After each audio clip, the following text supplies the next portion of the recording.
Rencana penilangan terhadap truk odol yang akan dimulai secara bertahap bulan depan dinilai oleh sopir truk cukup memberatkan mereka. Pasalnya, sebagai sopir truk, mereka hanya membawa muatan saja.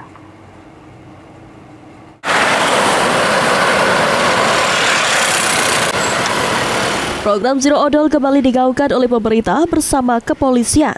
Secara bertahap mulai bulan depan, kepolisian akan melakukan penilangan bagi sopir truk odol di jalan.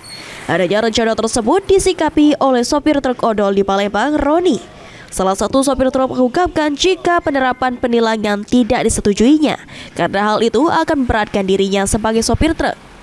Selama ini menurut Roni, dirinya hanya membawa muatan saja dan tidak mengetahui berapa isi muatan yang dibawanya.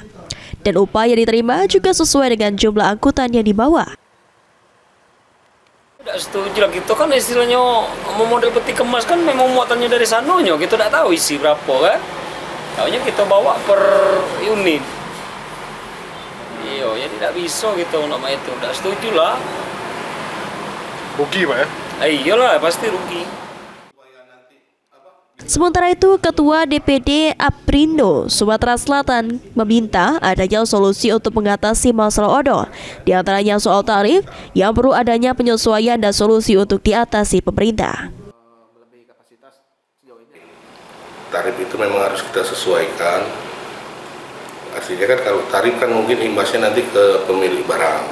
Kalau kita pengangkut, kalau dimuatin sesuai sama izin, kalau dibayar sama disesuaikan dengan operasional kita, mungkin kita bisa bawa. Tapi kalau nggak sesuai dengan operasional, mungkin kita nggak bisa bawa barang tersebut. Artinya kan di situ ada kebutuhan untuk kenaikan tarif barang yang berlaku sekarang.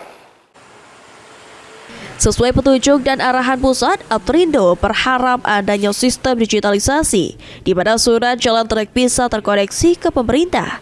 Tim Liputan, PAL TV.